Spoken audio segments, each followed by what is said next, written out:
इस एपिसोड की शुरुआत भी वहीं से होती है जहां पर पिछला एपिसोड खत्म हुआ था। अगले दिन मरीन और बाकी सभी लोग लिडनी पहुंच जाते हैं।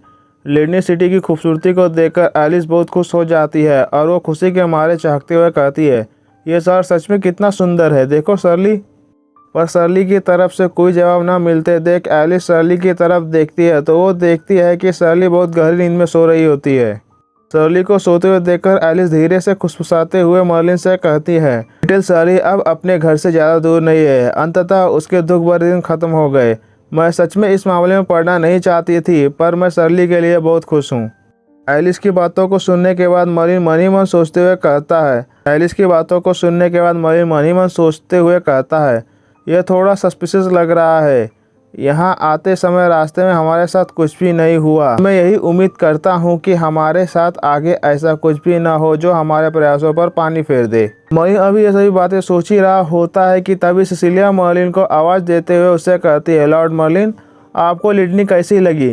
सिसिलिया की बातों को सुनने के बाद मर्लिन सिसिलिया से बहुत ही लापरवाही के साथ कहता है, यहाँ बहुत सारे लोग हैं और इतने सारे लोगों को देखकर मेरा दिमाग खराब हो रहा है। मर्लिन की बातों को सुनने के बाद सिसिलिया ज़बरदस्ती हंसते हुए मर्लिन से कहती है, आखिरकार यह यहाँ का सबसे बड़ा शहर है तो जाहिर है यहाँ पर ज़्यादा लोग होंगे ही ना।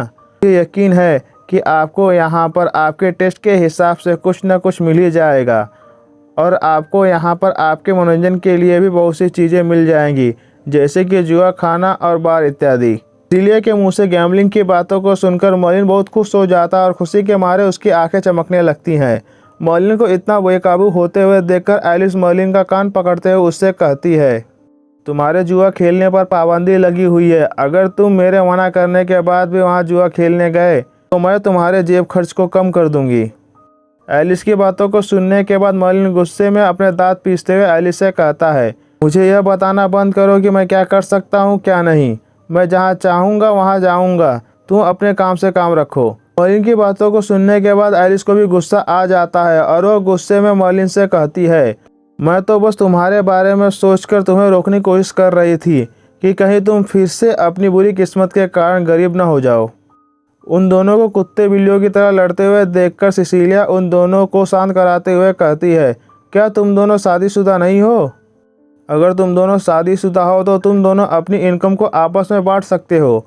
सिसिलिया की बातों को सुनने के बाद जैसे ही मर्लिन सिसिलिया को बताने वाला होता है कि वह दोनों शादीशुदा नहीं हैं, वैसे ही एलिस मर्लिन के मुंह पर अपना हाथ रखकर उसे चुप करवा देती है। मर्लिन को चुप करवाने के बाद एलिस हंसते हुए सिसिलिया से कहती है, इस पर ध्यान न दे, हम दोनों शादीशुदा हैं। हमारी शादी होने के बाद भी हम अपने पैसों को बहुत ध्यान से खर्च करते हैं। मिस सिसिलिया, आपकी शादी होने के बाद आप मेरी बातों को बहुत अच्छे से समझ पाएंगी। एलिस की बातों को सुनने के बाद सिसिलिया कहती है, अच्छा ठीक है। तभी एलिस मौका पाकर मर्लिन के कान में धीरे से कहती है, इसे कोई भी अनावश्यक बात बताने की कोई ज़रूरत नहीं है, बस इसे यह सोचने दो कि हम दोनों शादीशुदा हैं। इतना कहकर एलिस दूसरी तरफ मुड़कर सीटी बजाने लगती है। एलिस को ऐसी अजीब हरकतें करते हुए देखकर मर्लिन मन ही मन सोचता है कि अब ये क्या प्लानिंग कर रही है, छोड़ो मुझे क्या करना है।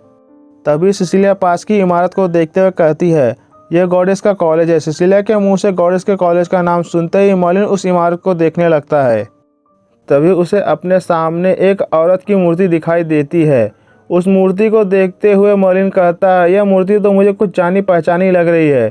मर्लिन को अपने ख्यालों में खोया हुआ देखकर एलिस मर्लिन से कहती है, क्या हुआ? तभी मर्लिन उस मूर्ति को देखते हुए कहता है, क्या तुम्हारे झूठे रिलीजन को फैलाने की यह चाल नहीं है? इसके अलावा वह लोग बहुत बड़े पाखंडी है और उनका विश्वास भी एक पाखंड है।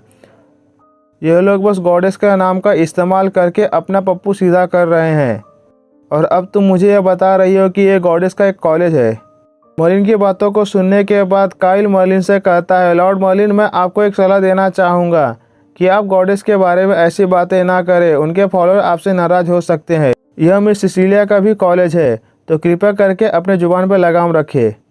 जहाँ एक तरफ मर्लिन को काइल की बातों से कोई फ़र्क नहीं पड़ रहा होता है, वहीं दूसरी तरफ मर्लिन की बातों को सुनने के बाद सिसिलिया लगभग रोने ही वाली होती है। तभी एलिस सिसिलिया को शांत कराते हुए उससे कहती है, इसकी बातों का तुम्हें बुरा मानने की कोई ज़रूरत नहीं है, ये एक बहुत बड़ा गधा है।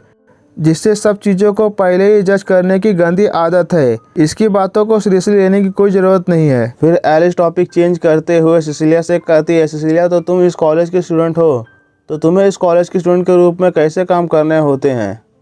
एलिस की बातों को सुनने के बाद सिसिलिया एकदम चहकते हुए एलिस से कहती है, हम यहाँ पर हिस्ट्री के बारे में पढ़ते हैं और हमें यहाँ म्यूज़िक सिखाया जाता है और हमें यहाँ पर होली मैजिक भी सिखाया जाता है और डीमंस को कैसे मारे यह तरीका भी हमें सिखाया जाता है। सिसिलिया के मुंह से डीमन शुद्धिकरण की बात सुनकर मर्लिन सिसिलिया से पूछता है, डीमन शुद्धिकरण ये क्या होता है। मर्लिन के सवाल को सुनने के बाद सिसिलिया कहती है, डीमन स्वभाव से ही बुरे होते हैं, इसलिए सभी फॉलोअर्स को डीमन प्यूरीफाई कैसे करते हैं यह सीखना चाहिए। यह होली वॉर की तैयारी है। सिसिलिया की बातों को सुनने के बाद मर्लिन गहरी सोच में पड़ जाता है और मन ही मन कहता है, क्या इसी कारण से एस्मोडियस भी अपनी मिलिट्री पावर को बढ़ाने की कोशिश कर रही है। क्या चर्च इस होली वॉर में डीमन रेस पर चारों तरफ से हमला करने की प्लानिंग कर रहा है। कुछ समय बाद सभी लोग एक जगह पर रुक जाते हैं। काइल अपने घोड़े की देखभाल कर ही रहा होता है कि तभी वहाँ पर सिसिलिया आ जाती है और वो उससे पूछती है, लॉर्ड मर्लिन कहाँ गए। इस पर काइल कहता है वो अपने दोस्त को छोड़ने के लिए उसके घर गए हैं, उन्होंने कहा है कि वो हमें बाद में ज्वाइन कर लेंगे। इसके बाद हम लोग देखते हैं कि मर्लिन, शर्ली और एलिस यह तीनों साउदर्न यूनाइटेड किंगडम के एम्बेसी के सामने खड़े होते हैं। उन तीनों को एम्बेसी की तरफ आते हुए देखकर वहाँ के दोनों गार्ड्स उन तीनों को सावधान करते हुए कहते हैं, सावधान, यह एम्बेसी का प्राइवेट ग्राउंड है, यहाँ पर सिर्फ ऑथराइज पर्सन ही आ सकते हैं।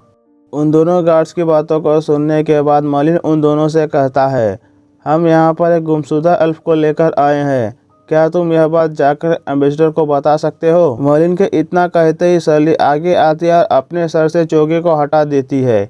जैसे ही वो दोनों गार्ड शर्ली को देखते हैं वैसे ही वो दोनों गार्ड हैरानी के मारे चिल्लाते हुए कहते हैं, प्रिंसेस शर्ली आप।